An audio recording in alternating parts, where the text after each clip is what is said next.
fact, Mr. President, you might remember that in your first inaugural speech you said something very important. My first duty is fervent supplication. He said that also, but he also said that the propitious smiles of heaven can never be expected to remain on the nation that disregards the eternal rules of order and right which heaven itself has ordained. And what he meant by that is there are certain things like keeping taxes low and standing up for strong values and standing up for free enterprise and limited government and constitutional authority and the respect for the 10th Amendment so the government closest to the people works. These are the timeless values that have given us a strong republic for 234 years. And thank you for those words, Mr. Washington, and I'm really glad to be here to support Jay O'Brien because he gets that. So I really appreciate you coming out. We got a lot of work to do over these next 6 months to be able to elect great congressmen in the 8th and 10th and 11th district, and I think we got a great chance to do that with the candidates that you're going to have, and I know you got a couple of them here tonight with Pat and Keith. And I think that one of the reasons that we're going to win is because, as Jay said, we do a good job now listening to the voters. What they want is limited government and lower spending, less taxation, regulation, and litigation. They don't want Washington taking over major corporations. They don't want Washington invading the free enterprise system. They don't want bills like card check and cap and trade and unfunded mandates and nationalized health care and intrusions into the free enterprise system that are unprecedented in modern history. They want people that understand the basic American dream and allow people to be accountable and have access to that through the freedom and free enterprise system that we've got. And that's why I think we're going to have a great year this year. So I am excited to be here for Jay O'Brien. I know that I've talked to Jay earlier, and his top mission after he leaves this podium today is to help get your congressional candidates elected up here. We have an outstanding opportunity with our great Congressman Eric Cantor and John Boehner working together to take back the United States House of Representatives this year.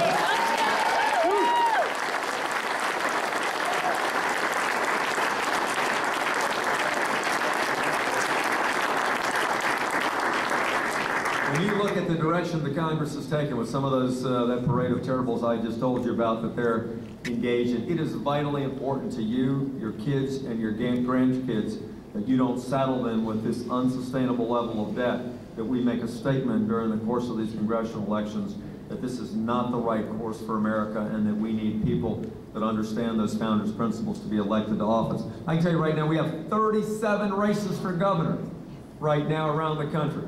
In 6 months, I will be one of the more senior governors in America. And we have an outstanding chance to win some of these races. And I tell you, all our governors are running on a same campaign that you hear Jay talking about tonight, that Keith and Pat and our other candidates are talking about, and that it's about jobs and economic development and keeping taxes and regulations low. You know, my first bumper sticker, many of you put it on the card. Do you remember what it was? Bob's for Jobs. I figured if they remembered that November 3rd, I'd do okay, and I'd say 59% was okay. Thank you very much for that.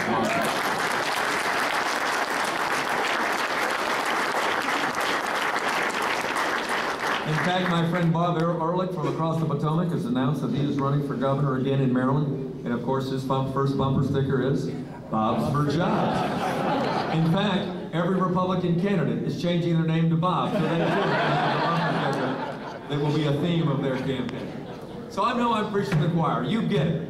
It's about limited government and lower taxes. It's about being faithful to the promises you make during your campaign.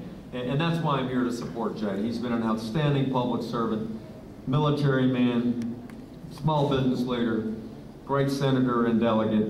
And for him to get started this early to help us take back the Virginia Senate next year is really exciting. There's only been one time in history that we've had a Republican governor, attorney general, and lieutenant governor, and a Republican House and a Republican Senate. It was 2 years, from '99 to 2001. I'd say that's not long enough. For the other 145 years since Reconstruction to the day, it's been a different mix. I can tell you, we got a lot done already in Virginia, but if we can win back this Virginia Senate with Jay's help, and this is a seat we can win, we will be able to get a number of very positive things done based on our principles.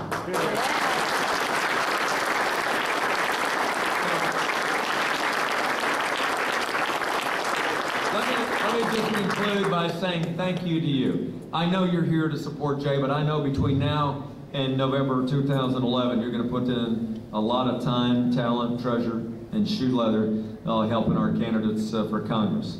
And you are truly the wind beneath our wings. You are the boots on the ground, to borrow a phrase from my Army friends.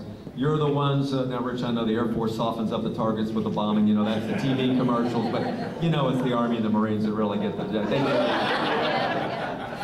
But you are those boots on the ground, honestly, for us, that are going to make a difference. I can tell you, this campaign would not have been won for Ken and Bill and me without you. By the end of September, we had knocked on more doors and had made more phone calls and put up more signs than any campaign in history. It wasn't necessarily because of anything we did, it was because your love for those principles and your desire to win. Well, that's what you need to do for these next 6 months to get our congressional candidates elected. I know that if you do that hard work of freedom, you continue to make the sacrifices that you did for me, we'll be able to have another celebration this November and then go on to take back the Virginia Senate with Jay O'Brien leading the way in November of 2011. So God bless you for your fidelity to our principles. Thanks for all your help. Let's continue to work hard, and we'll have better government here in Virginia.